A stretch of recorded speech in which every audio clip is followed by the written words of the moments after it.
Hello friends, welcome back my YouTube channel MS maths, जहां मैं upload करता हूं आईआईटी जेम से related topics and important questions and साथ ही मैं अपलोड करता हूं बीएससी मैथमेटिक्स एंड फिजिक्स से रिलेटेड टॉपिक्स के वीडियो लेक्चर। सो आप हमारे इस यूट्यूब चैनल पे आईआईटी जेम से रिलेटेड टॉपिक्स के वीडियो लेक्चर देख सकते हैं एंड जिनके नोट्स या फिर इंपॉर्टेंट क्वेश्चन के पीडीएफ हम हमारे साइट्स पे जाके देख सकते हैं। एंड बीएससी फर्स्ट ईयर के सारे वीडियो आपको यहाँ पे मिल जाएंगे। हम बात कर रहे हैं IIT JAM function of two variable topic की, जिसमें हम देखेंगे कि डायरेक्शनल डेरिवेटिव क्या होते हैं। ओके, डायरेक्शनल डेरिवेटिव कैसे फाइंड करते हैं, इसकी एग्जिस्टेंस कब होती है, किस पॉइंट पे होती है, तो इसकी डेफिनेशन क्या होती है। ओके, और इस पे कुछ इंपॉर्टेंट जो क्वेश्चंस होते हैं वो हम डिस्कस करेंगे। सो बने रहिए हमारे लास्ट तक वीडियो के, और ताकि टॉपिक जो आपको पूरा समझ में आए। So now let's start the topic. So now हम बात करते हैं डायरेक्शनल डेरिवेटिव के बारे में। डायरेक्शनल डेरिवेटिव क्या होता है, इससे पहले हमने पार्शियल डेरिवेटिव एंड जो टॉपिक्स होता है इसके फंक्शन ऑफ टू वेरिएबल के लिमिट एग्जिस्टेंस के, वो हमने सारे यहाँ पे अपलोड किए हैं, जिसमें पार्शियल डेरिवेटिव होता है। एंड हमने यहाँ पे जो वीडियोस अपलोड किए हैं उसमें continuity at a point and उसी के साथ में बहुत सारे टॉपिक्स एंड इंपॉर्टेंट क्वेश्चन हमने अपलोड किए हैं। So first of all I suggest to आप उनको देखें। ओके, ताकि जो टॉपिक्स आपको यहाँ पे समझ में आए। तो डायरेक्शनल डेरिवेटिव को मैं यहाँ पे डिफाइन करता हूँ कि ये जो इसकी डेफिनेशन क्या हो जाएगी और ये एक्चुअल में होता क्या है। तो डायरेक्शनल जो डेरिवेटिव है उसकी डेफिनेशन मैं यहाँ पे लिखता हूँ कि let F be the function, F be the function defined as s r square, okay, and c belongs to s। s जो है वो r स्क्वायर से इसका एक सबसेट है and c belongs to r, sorry c belongs to s। Then let u is equal to u1 u2, u कोई point है, u1 u2 है। ओके, ये u1 u2 कोई पॉइंट है and belongs to r square and u belongs to r square, then the directional derivative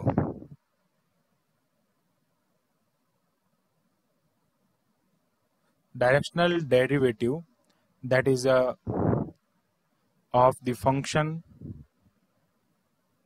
किसी function f के जो directional derivative है at the point c point जो है वो a b हो जाएगा, in the direction that is u, in the direction of u, okay, in the direction of u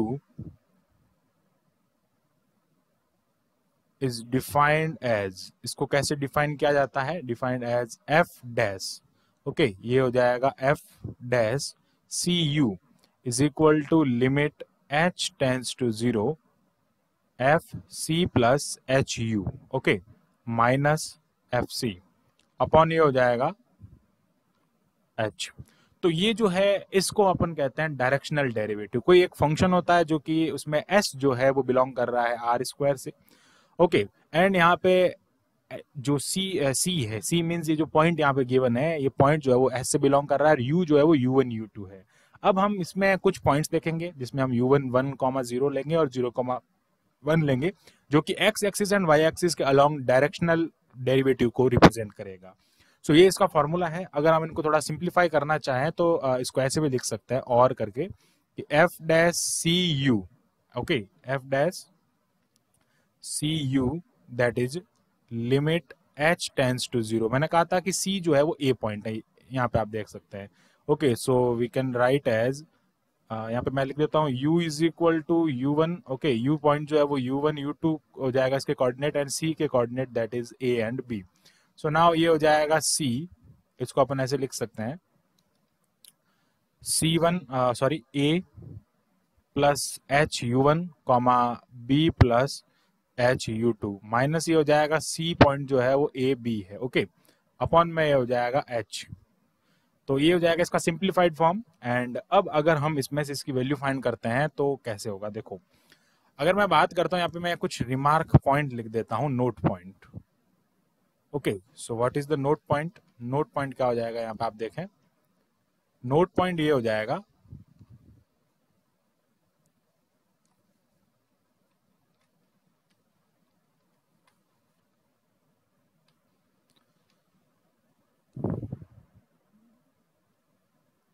note point क्या होगा उसको हम देखते हैं। सो एक्चुअली जो नोट पॉइंट है वो यहाँ पे ये हो जाएगा कि जो u है, if u is equal to 1,0, okay, u जो है वो ये हो जाएगा, that means u1 is equal to 1 and u2 is equal to 0। अगर हम ये यहाँ पे पुट करते हैं तो क्या हो जाएगा, ये फर्स्ट केस है जिसमें हम इसको डिस्कस करेंगे। Then f dash cu, okay,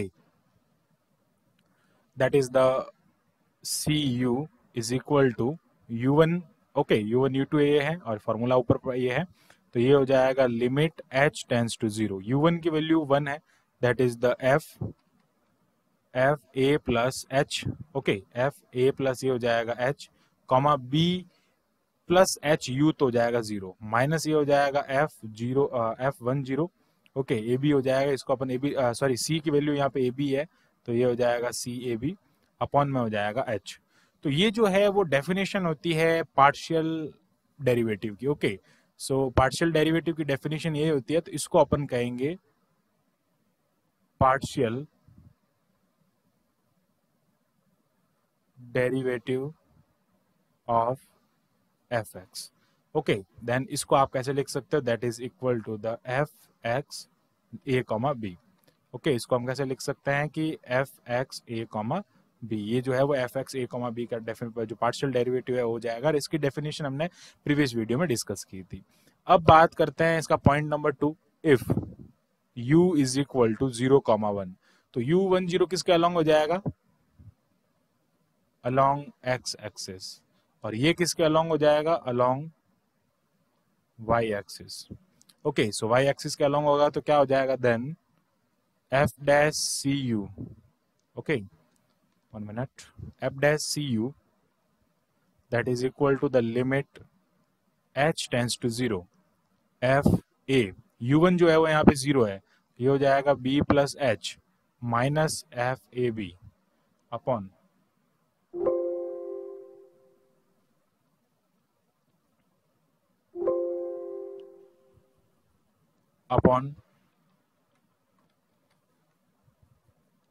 h। ये जो है इसको अपन लिख सकते हैं partial derivative of y, okay, F Y A B हम इसको लिख सकते हैं। तो the point 1 and 2 show the partial derivative of simply directional derivative, okay। Directional derivative के जो पार्शियल डेरिवेटिव है along X axis and Y axis, ये क्या रिप्रेजेंट कर रहे हैं, these points, these following points, okay. इसको आप ऐसे भी लिख सकते हो या फिर हम ऐसे लिख सकते हैं कि point 1 and point 2 shows the partial derivative along the partial derivative of simply directional, partial derivative of simply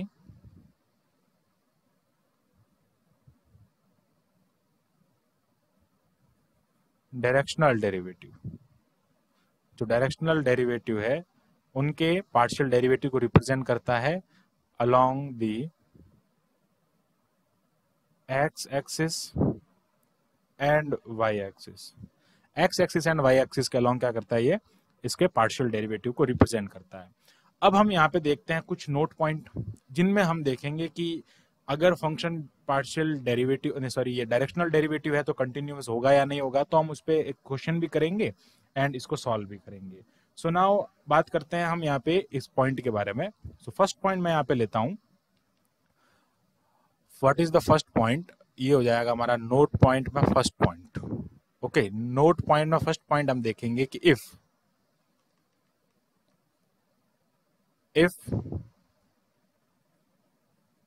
all directional derivative of f, कोई फंक्शन f है वो अगर एग्जिस्ट कर रहे हैं, all directional derivative of f exist at 0,0, then needn't be the f continuous at 0,0।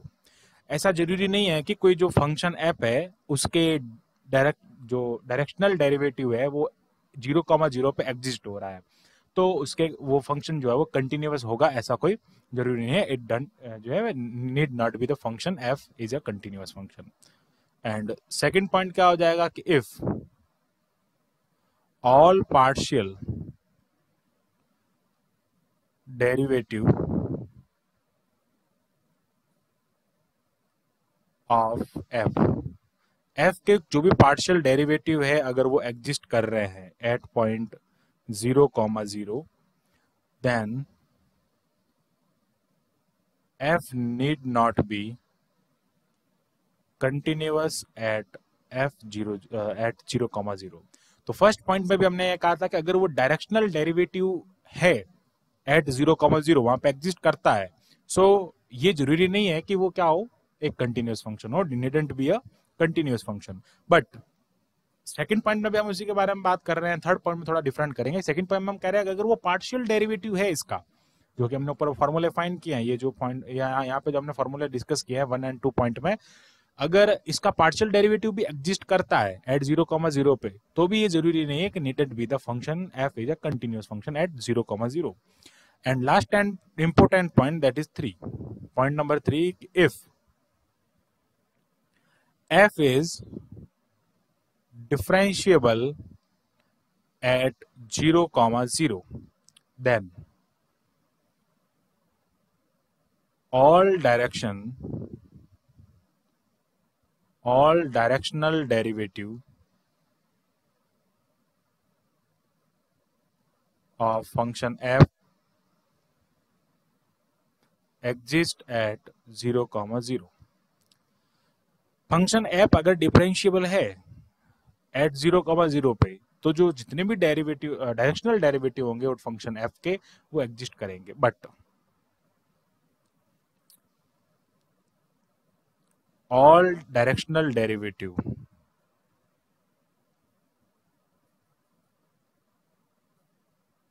Okay of function f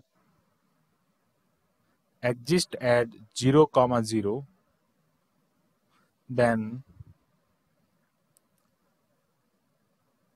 may f में ऐसे कह सकते हैं, then f may or may not be differentiable at 0,0। अगर वो डायरेक्शनल डेरिवेटिव एग्जिस्ट करते हैं उस फंक्शन के, तो मे और may not be the differentiable eight 0,0, हो भी सकता है, नहीं भी हो सकता, कोई दिक्कत नहीं इसमें। तो ये 3 इंपॉर्टेंट पॉइंट थे जिन पे हम क्वेश्चन डिस्कस करेंगे अभी। ओके, सो फर्स्ट क्वेश्चन हम यहाँ पे डिस्कस करते हैं इसी पे, जिसमें हम थोड़ा प्रूफ भी करेंगे। क्वेश्चन नंबर 1, दैट इज, मैं एक बार क्वेश्चन लिख देता हूँ यहाँ पे,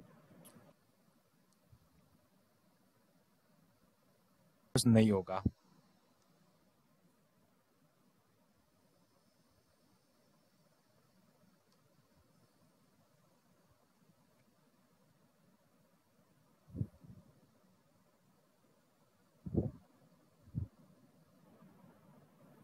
अब जो इसकी कंटिन्यूटी है एट पॉइंट 0,0, वो हम यहाँ पे फाइंड करेंगे। सो कंटिन्यूटी कैसे फाइंड करते हैं, कंटिन्यूटी का फॉर्मूला होता है, कंटिन्यूटी फाइंड करने के लिए अपन क्या करते हैं, टेकिंग